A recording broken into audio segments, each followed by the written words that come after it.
Kopi Al Asran, ini merupakan kopi produksi aku sendiri sehingga aku tahu banget isi kandungan di dalam kopi ini. Tidak menggunakan bahan pengawet apalagi bahan kimia, sehingga tidak akan berdebar di jantung, pusing di kepala apalagi sesak di dada. Ini kopi khusus untuk keharmonisan pasangan suami istri. Ini kopi boleh diseduh menggunakan pemanis, tetapi hanya boleh menggunakan gula aren murni ataupun madu murni. Saya tidak disarankan menggunakan gula pasir ataupun gula putih. Bisa didapatkan produk Al Asran ini di TikTok Al Asran ataupun di toko online lainnya. Bismillahirrahmanirrahim. Assalamualaikum warahmatullahi wabarakatuh. Bismillah walhamdulillah wassalatu wassalamu ala rasulillah. Para jamaah fikih nikah rahimakumullah. Berjumpa lagi dengan saya Teteh Him di sini. Mudah-mudahan ini ilmu tentang pertikahan begitu bermanfaat wabil khusus bagi pasangan suami istri. Ingat, berpikir positif, niat yang baik dikarenakan kita ingin mengetahui akan suatu ilmunya. Jangan berpikir negatif. Ya, baik. Bismillahirrahmanirrahim. Ada suatu pertanyaan. Teh, saya udah tahu kalau istri saya sedang haid itu haram memasukkan hasyafah ke dalam farji sang istri saya. Tetapi tapi ini mah teh memasukkan hasyafah ke dalam farji sang istrinya itu saya mah misalkan menggunakan pelindung. Paham nggak maksudnya pelindung di sini? Yang dimasukkan itu adalah kondom. Apakah itu masih tetap haram atau tidak? Kan ada yang menghalangi gitu. Bertemunya kulit dengan kulit itu kan ada yang menghalangi. Plastik itu, gak tahu itu bahannya dari plastik dari apa sih? Misalkan kalau dari plastik gitu ya. Kan ada yang menghalangi sebuah plastik itu yang menghalangi kulit bertemunya dengan kulit.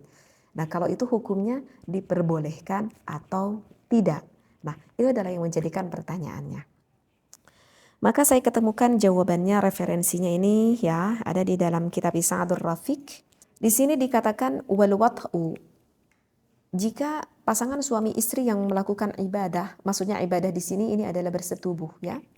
Fil haidi, sedangkan istrinya itu sedang haid, awin nifasi ataupun sedang nifas, walau bihailin aw ba'da inqita'ihima wa qabla al-ghusli aw ba'da al-ghusli bila niyatin au ma'a faqdi syartin min syurutihi.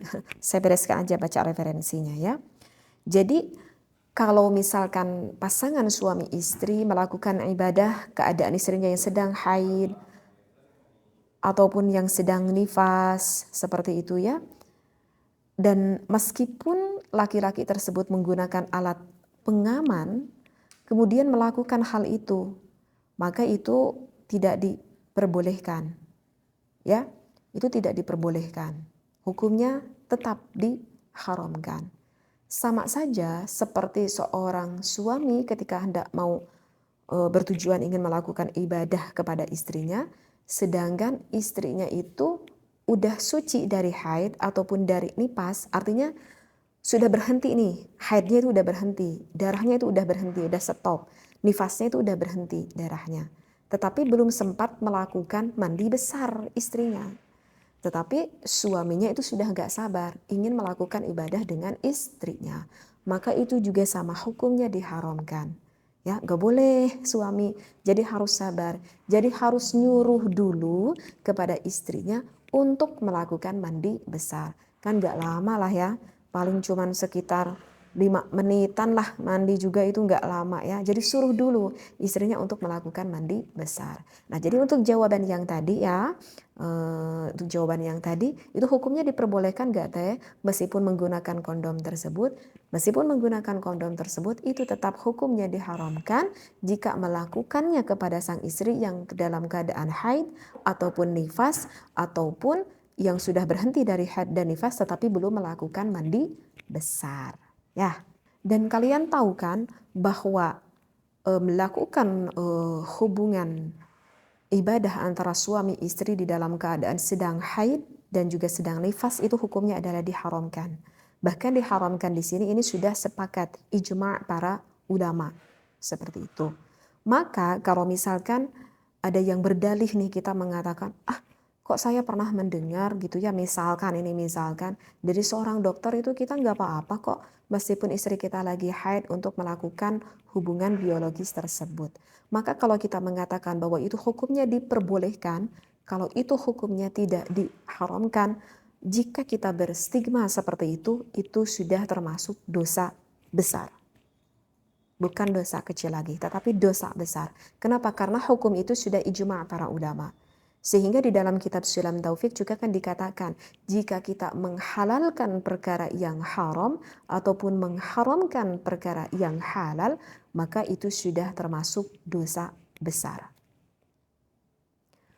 Bahkan bukan dosa besar lagi, itu sudah termasuk terhadap dosa kufur.